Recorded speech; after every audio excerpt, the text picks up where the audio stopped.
Imagine this. You're standing at the edge of a cliff, not in some dramatic, cinematic sense, but in that dull, persistent way that creeps into your everyday life. The edge isn't made of rock or dust, it's made of silence. Someone you loved is gone. Or maybe they never fully arrived. Maybe your heart has been slowly folding in on itself for years and no one noticed. Not even you. And now, as you stare into that unseen abyss, you try to name what you're feeling: grief, shame, emptiness. But the moment you reach for a word, something strange happens. The pain shifts, it sharpens, or dulls, or morphs into something entirely different. Suddenly, what was once a fog becomes a blade, or perhaps a chain, or worse, an identity. Why? Why does naming your pain make it feel more real or less bearable? Why does calling something depression suddenly give it rules, borders, symptoms, and expectations? Why does telling yourself, "I am broken," carry more suffering than the wound itself? Have you ever wondered if the words you choose to describe your suffering might be shaping the suffering itself? Imagine a child crying, not because he understands loneliness, but because he feels something for which he has no language. He sobs into a silence that cannot yet be named. His pain is raw, animalistic, unfiltered, but then someone leans down and says, "You're just feeling anxious." And just like that, the universe of the child's anguish collapses into a label, a box, a story. From that moment on, every pang in his chest, every flicker of unease becomes anxiety. The word clings like a shadow. It doesn't just describe, it defines. You've done this too. We all have.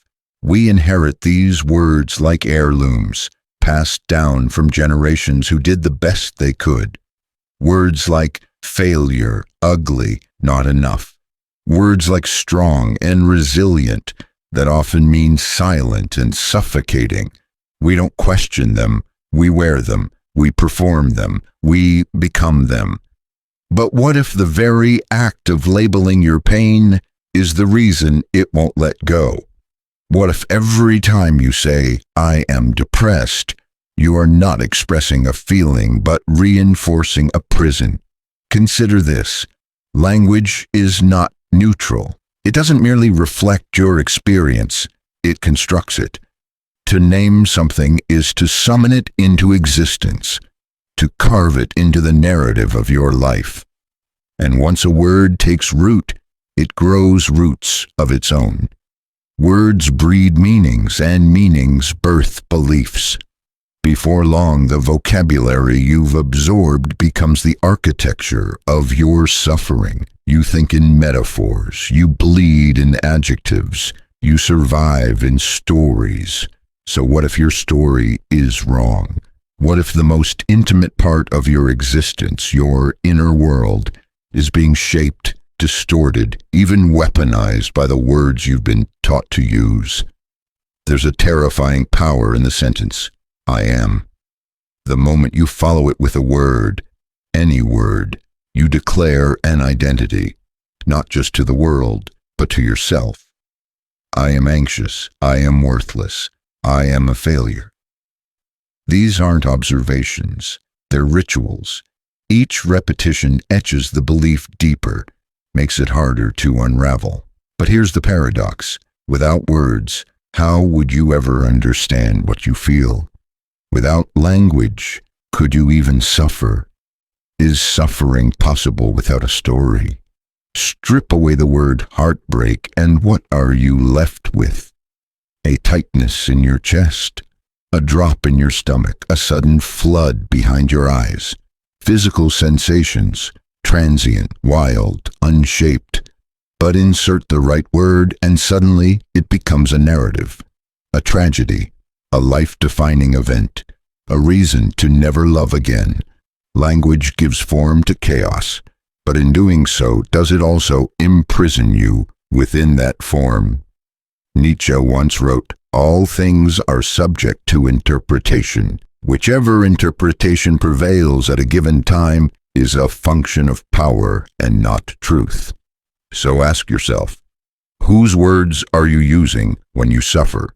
Whose interpretations have you inherited and called your own? Are they yours? Or are you merely reciting a script, one etched into your psyche by culture, by trauma, by family, by fear? You may think you're mourning, or failing, or healing.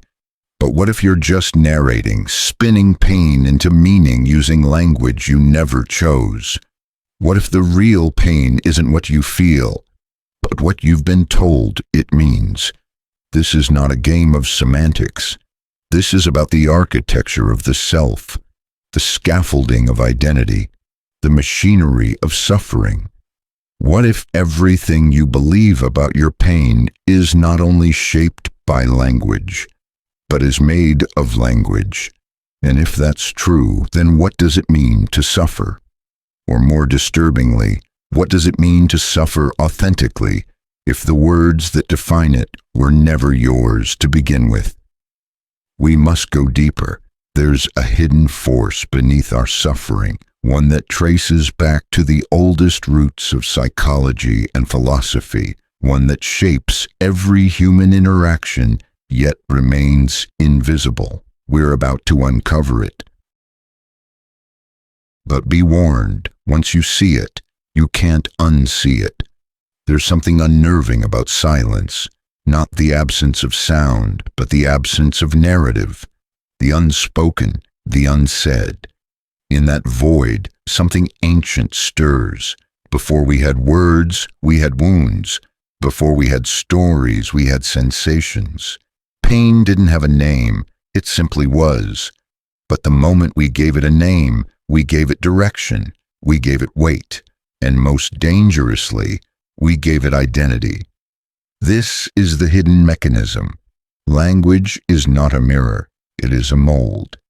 To understand how this mold works, we must first dive beneath the surface of modern life, past the glossy language of self-help and clinical diagnoses, into the raw, conflicted terrain mapped by thinkers like Carl Jung, Friedrich Nietzsche, and Viktor Frankl.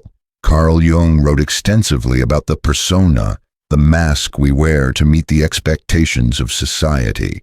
But what happens when the mask fuses to the face, when the words we use to define our roles become indistinguishable from who we think we are? I am a good mother. I am a strong man. I am not worthy.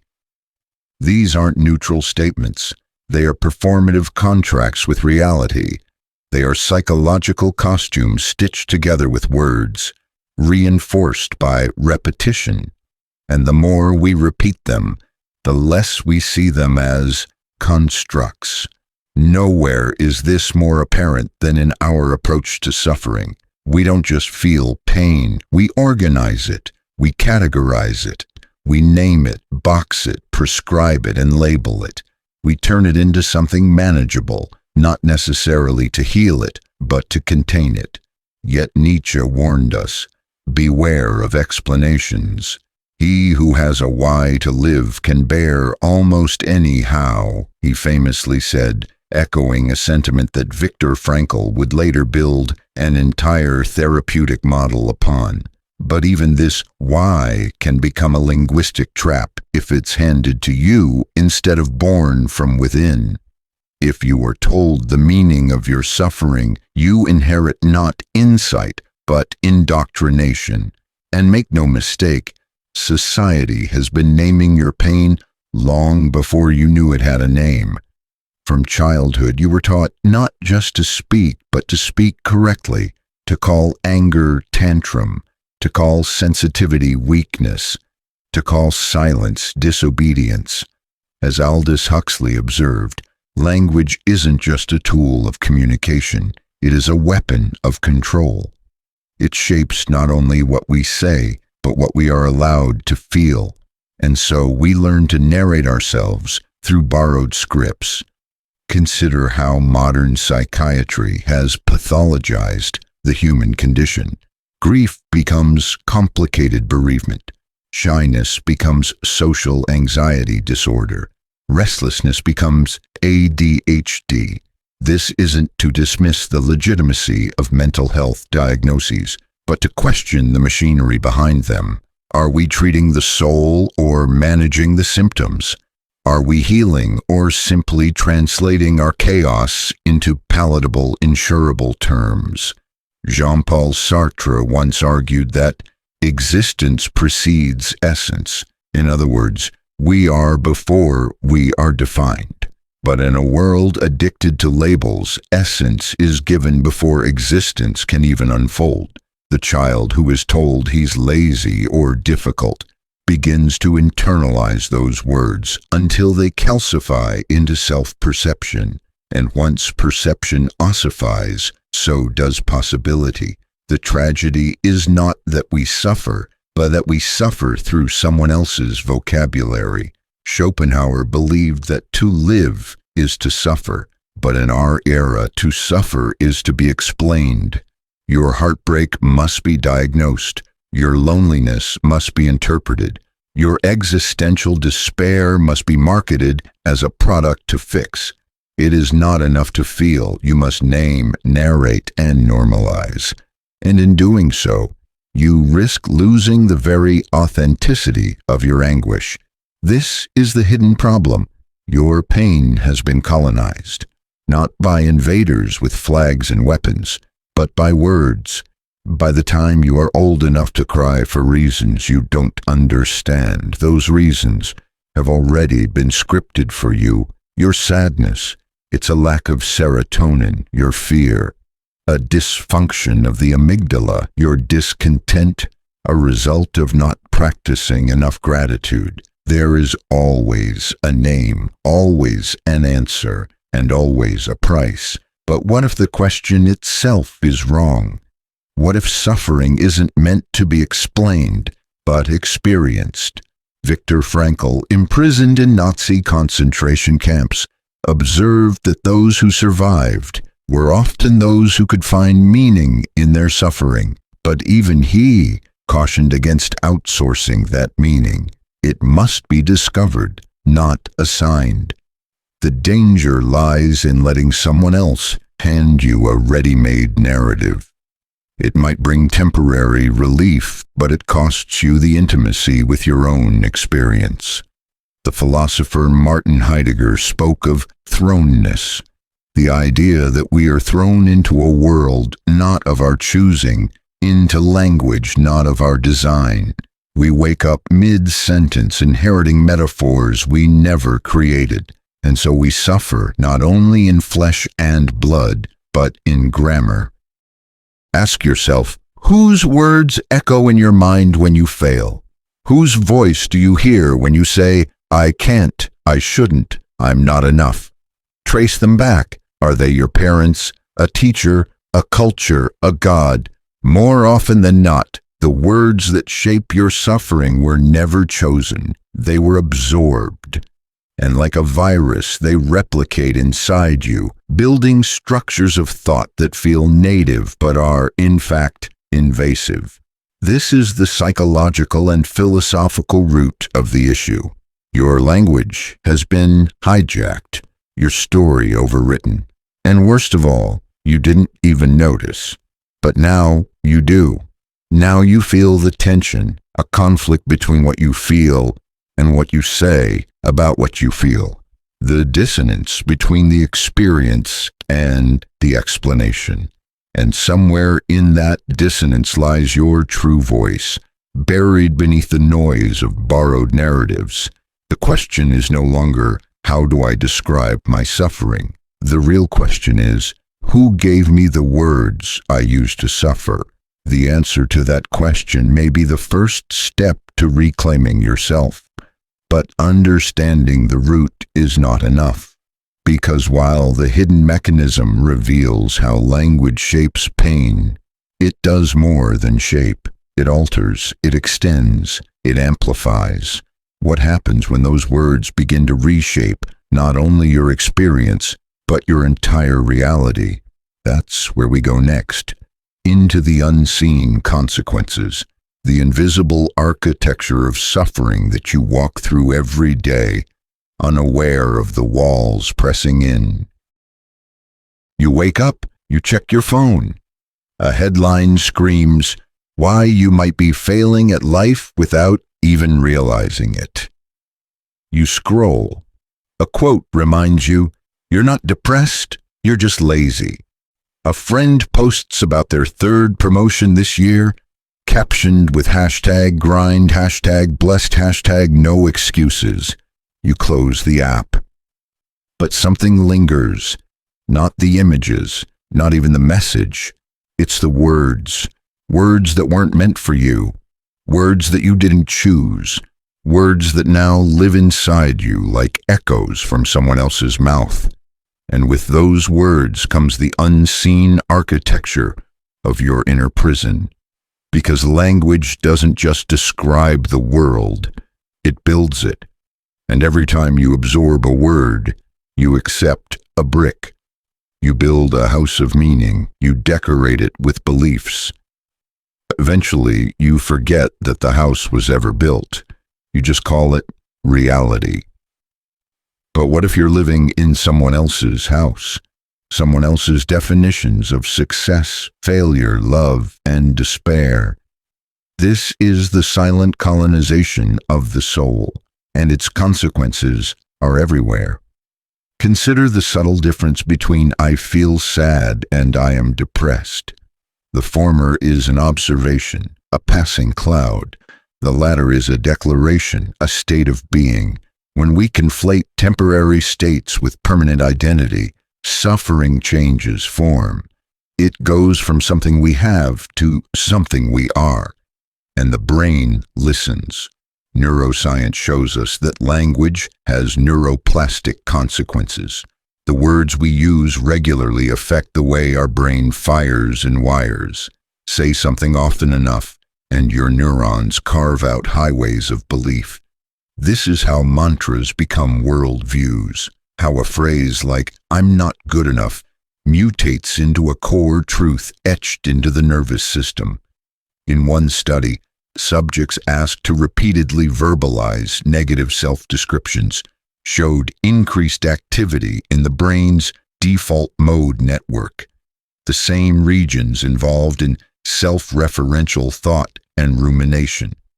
What you say to yourself, even silently, reshapes your brain's perception of you.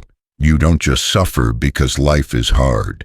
You suffer because your language tells your brain it's supposed to. And if that wasn't enough, culture wraps this in velvet and sells it back to you. Think of the language of pop psychology. Manifestation, self-care, alignment, energy vampires. These words sound empowering, but often they become just another form of gaslighting. You're not allowed to simply hurt. You must hurt correctly. You must suffer consciously. You must heal gracefully, in socially acceptable, #worthy ways.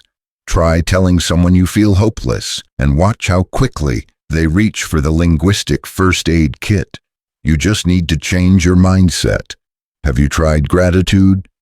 Maybe your vibration is low. In a culture addicted to productivity and positivity, even your agony must be repackaged as a lesson, a brand, a curated transformation arc. But real suffering is rarely so polite. It's messy, inarticulate, primitive, and yet we keep dressing it in borrowed language, hoping to tame it. But what happens when you tame a wild thing with words?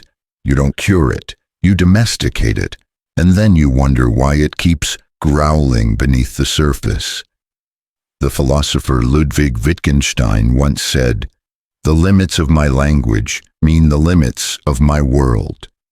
It's a quiet truth with deafening implications, because if your language can't hold your suffering becomes unspeakable. And what becomes unspeakable festers. That ache you can't describe. It doesn't vanish. It just goes underground. This is why trauma so often survives in silence. not just because we can't talk about it, but because we don't have the words for it. And so it loops silently, shaping decisions, relationships, even identities, all because no sentence was strong enough to contain its heat. And when we do finally speak, we often reach for the nearest cultural cliché. Toxic, triggered, broken, labels that may feel like clarity but are often shortcuts. They don't open doors, they slam them shut. Words also determine who gets to suffer and who gets dismissed. Think about the language we use around gender, race, class. A woman expressing anger is often labeled hysterical or emotional. A man doing the same is assertive or passionate. A poor person in pain is complaining. A wealthy one is seeking support. Language codifies permission. It decides who is allowed to feel what and when. It controls not just your self-expression, but how that expression is received. This is why the consequences are not only internal, they are systemic.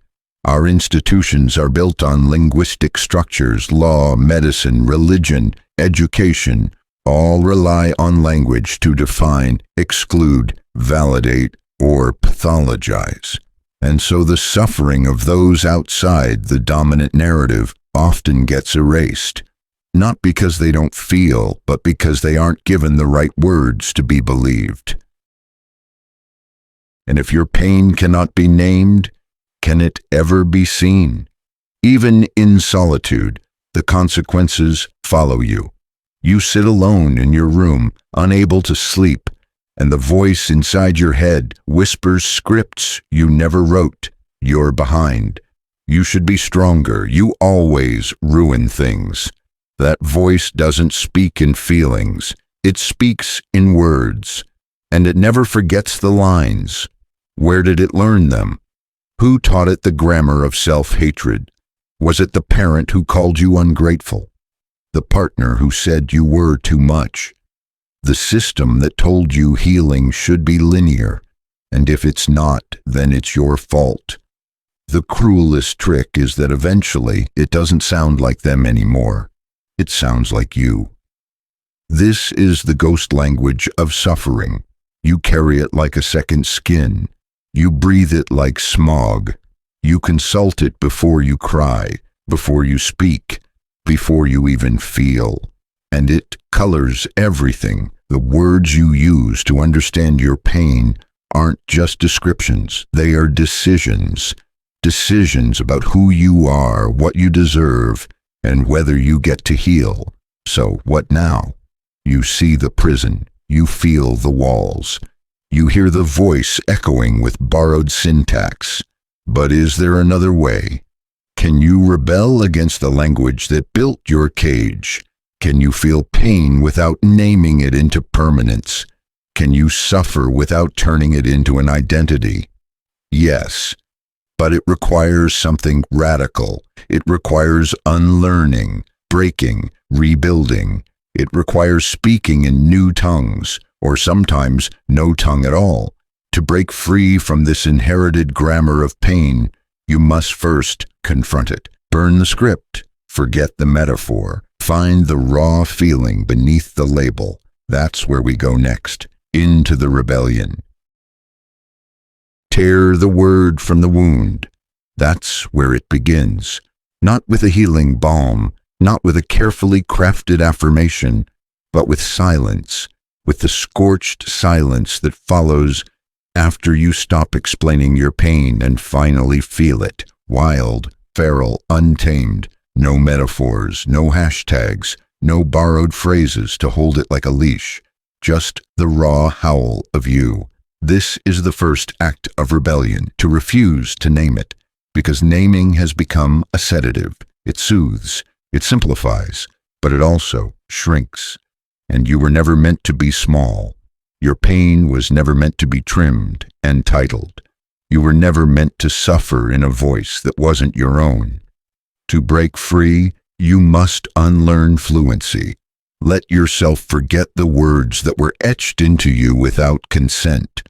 Forget trauma, disorder, issue, symptom, even healing for a moment. Not because they aren't real, but because you've been taught to kneel before them like gods, and gods demand worship.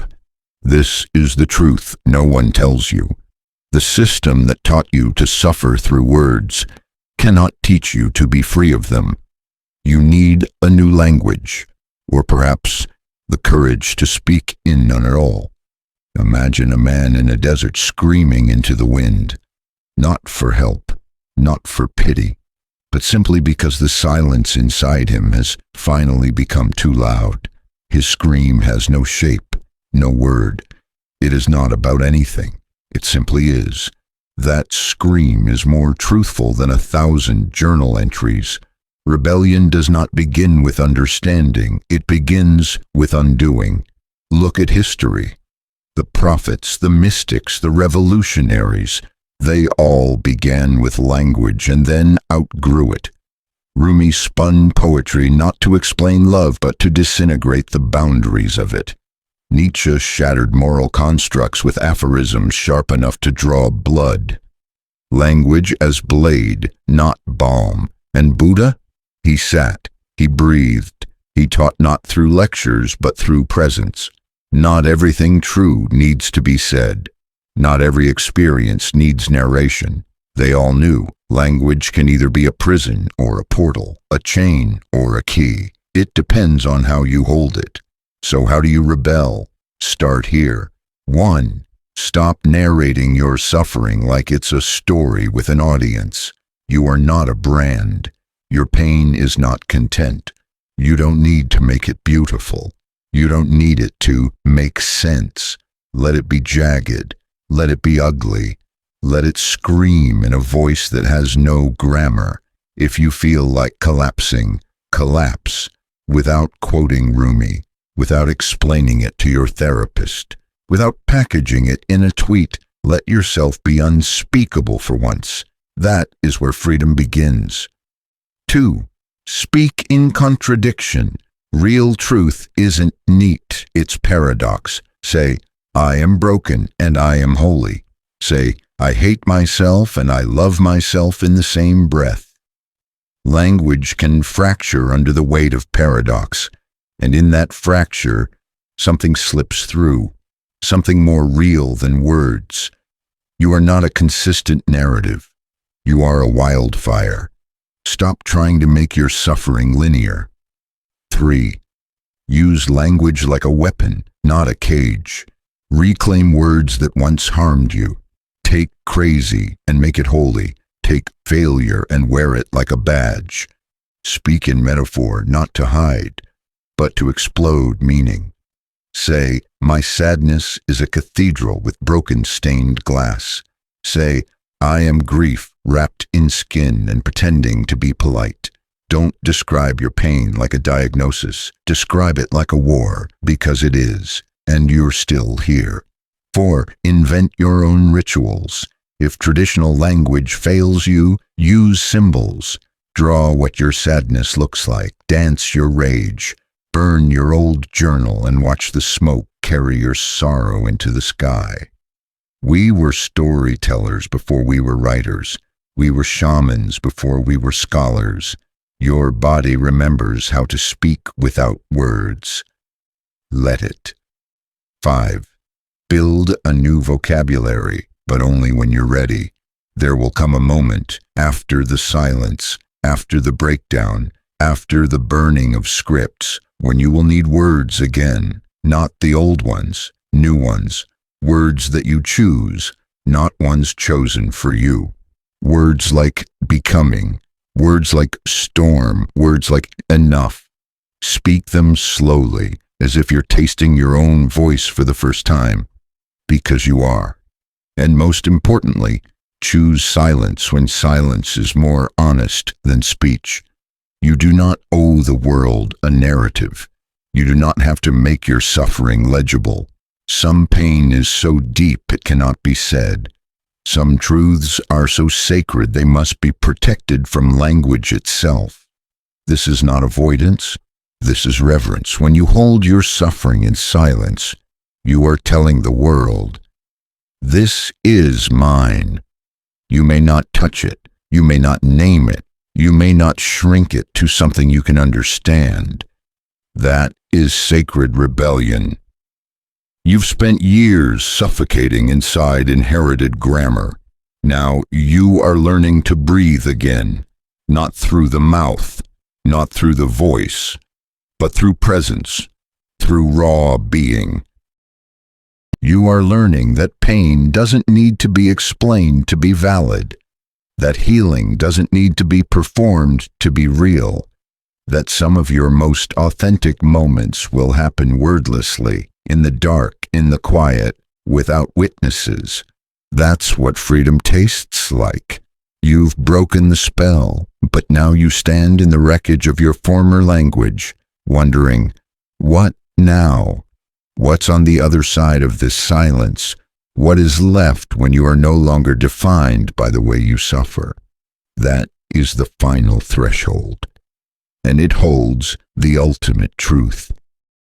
There is a silence so pure it hums.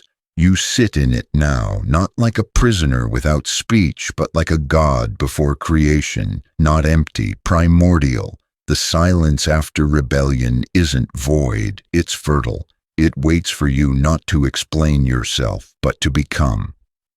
And from this silence, something stirs, not a thought, not a memory, a knowing, not in words, but older than them. This is the truth. You were never meant to suffer through language. You were meant to suffer beyond it. You were meant to feel without collapsing into explanation.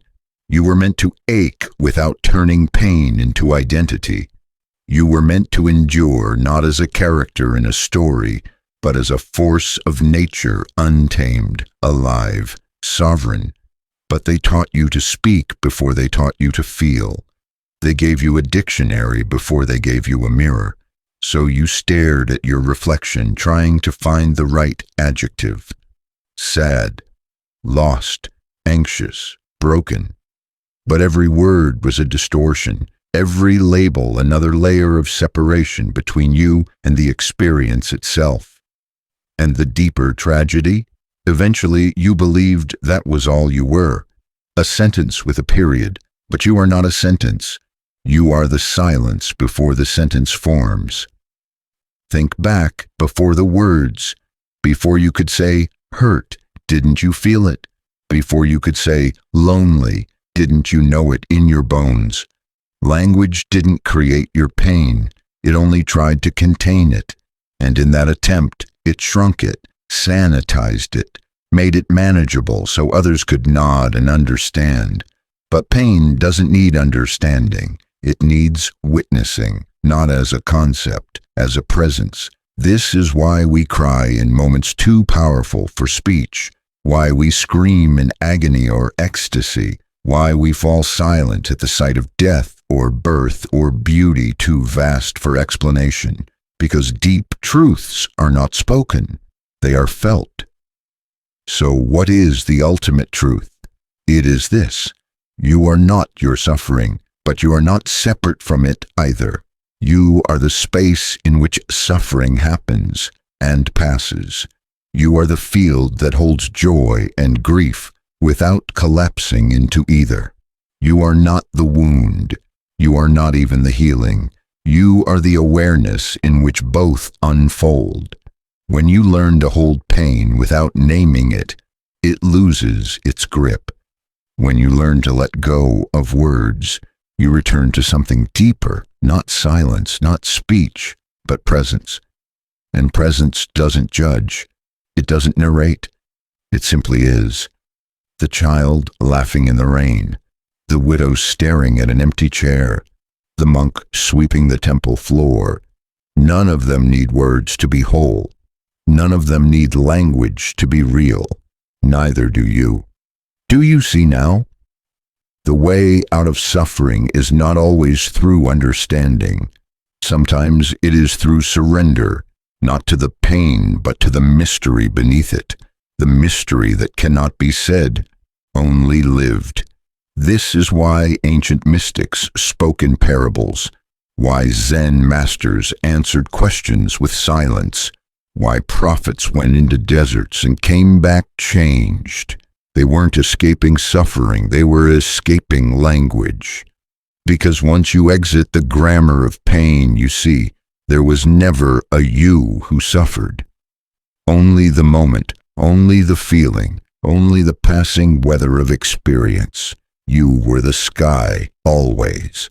So how do you live now with this truth differently? You still speak, yes, but not to define yourself. You use words like a painter uses color, not to replicate reality, but to point toward something unspeakable. You say, I am grieving, but you know you are not grief. You say, I feel broken, but you know you are not the break.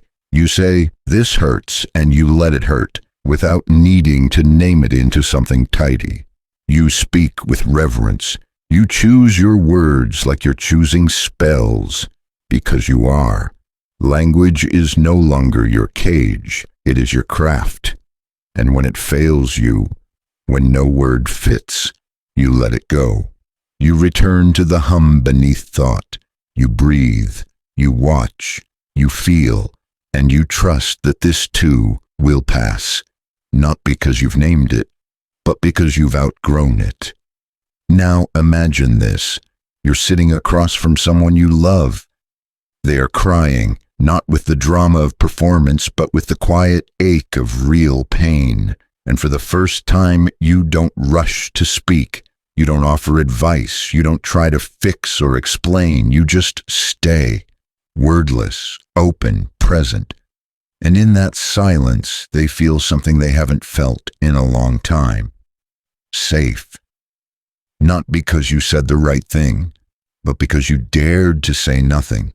Because your presence told them, you don't have to make this make sense. You don't have to explain yourself. You don't have to be beautiful while breaking. You just have to be, and that is enough.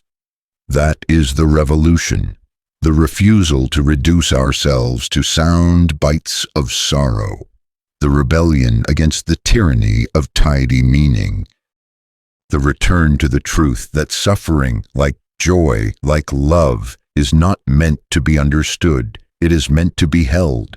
And then, when it's ready, let go. Not in words, in being. So go. Unname yourself. Feel everything. Say less, be more. And when the next wave comes, as it always does, meet it not with panic or poetry, but with this quiet, radical knowing. This too lives inside me, but it is not me, and it never was.